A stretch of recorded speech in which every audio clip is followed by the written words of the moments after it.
Hi friends, welcome back to my channel. My name is Krishna Mehta.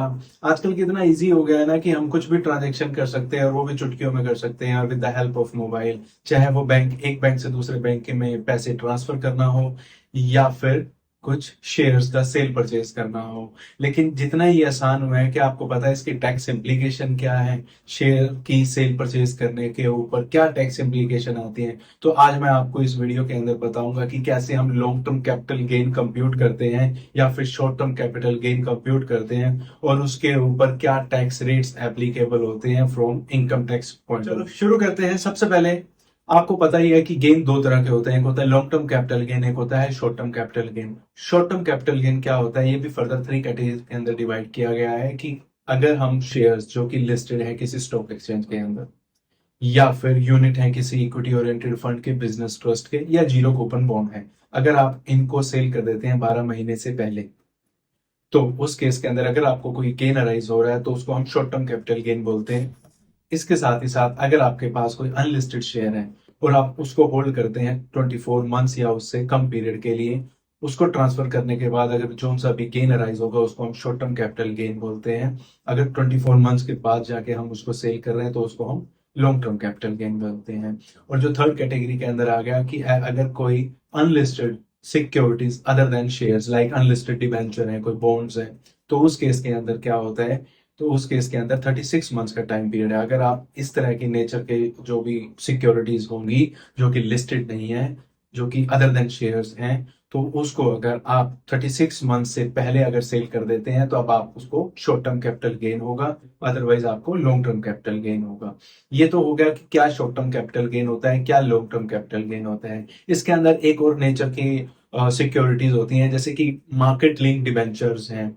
तो उस case के अंदर या फिर कोई स्पेसिफाइड म्यूचुअल फंड है, उसके लिए कोई पीरियड डिफाइन नहीं किया गया। अगर इस नेचर, ये दो नेचर के अगर कोई सिक्योरिटीज आपके पास है, आप उसको ट्रांसफर करते हैं, तो उस केस के अंदर शॉर्ट टर्म कैपिटल गेन ही अराइज होगा। उसके अंदर पीरियड ऑफ होल्डिंग कहीं मैटर नहीं करती है। तो ये अभी तक हमने जो समझा कि क्या शॉर्ट टर्म कैपिटल गेन होता है और क्या लॉन्ग टर्म कैपिटल गेन होता है। अब बात करते हैं टैक्स रेट्स की, कि शॉर्ट टर्म कैपिटल गेन के ऊपर कितने परसेंट से टैक्स लगता है और लॉन्ग टर्म कैपिटल गेन पर कितने परसेंट से टैक्स लगता है। शॉर्ट टर्म कैपिटल गेन की पहले बात करें तो शॉर्ट टर्म कैपिटल गेन अगर आपको लिस्टेड जो कि शेयर्स हैं उसको ट्रांसफर करने से हो रहा है, या फिर यूनिट ऑफ बिजनेस ट्रस्ट या unit of equity oriented fund उसको ट्रांसफर करने से हो रहा है, जिसके ऊपर आपने जो है सिक्योरिटी ट्रांजेक्शन टैक्स पे किया हुआ है, तो ऐसे केस के अंदर आपको कितने परसेंट टैक्स देना होगा? 15% टैक्स देना होगा अंडर सेक्शन 111A 111A के अंदर आपको 15% के हिसाब से टैक्स देना होगा। और ऐसे जैसे कि मैंने आपको बताया, अगर कोई मार्केट लिंक डिवेंचर है या फिर आपके कोई स्पेसिफाइड म्यूचुअल फंड के यूनिट है, आप उसको ट्रांसफर कर रहे हो जहां पे पीरियड कहीं मायने ही नहीं करता है, तो उस केस के अंदर भी आपको क्या करना होगा? आपको टैक्स देना होगा शॉर्ट टर्म कैपिटल गेन पे 15% के हिसाब से। ठीक है, तो ये लॉन्ग टर्म कैपिटल गेन को भी हमने फर्दर बाइफरकेट किया है कि अगर आपको long term capital gain arise हो रहा है ट्रांसफर ऑफ लिस्टेड स्टॉक्स या फिर unit of equity oriented fund या यूनिट ऑफ बिजनेस ट्रस्ट, और आपने उसके सेल और परचेज पर एसटीटी पे किया है, आपको गेन जो है वो 1 लाख से ज्यादा है, तो उस केस के अंदर आपको 10% का टैक्स पे करना है उन लॉन्ग टर्म कैपिटल गेन, और आपको इंडेक्सेशन का बेनिफिट नहीं मिलेगा।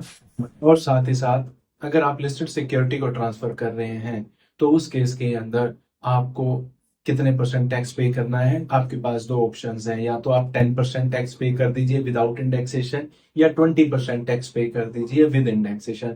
जो सा भी आपके लिए बेनिफिशियल होगा, आप वो वाला रेट चूज करके अपना टैक्स पे कर सकते हैं। और थर्ड होता है इसके अंदर अनलिस्टेड सिक्योरिटीज। अगर आप अनलिस्टेड शेयर्स को ट्रांसफर कर रहे हैं, अनलिस्टेड सिक्योरिटी को आप बेच रहे हैं, तो उस केस के अंदर अगर आप जो है फॉरेन कंपनी है या फिर एनआरआई है, तो उस केस में आपको 10% विदाउट इंडेक्सेशन देना है। अगर आप एनआरआई नहीं है, आप फॉरेन कंपनी नहीं है, आप इंडियन है या डोमेस्टिक कंपनी है, तो उस केस के अंदर आपको 20% विद इंडेक्सेशन जो है आपको टैक्स पे करना होगा on your long term capital.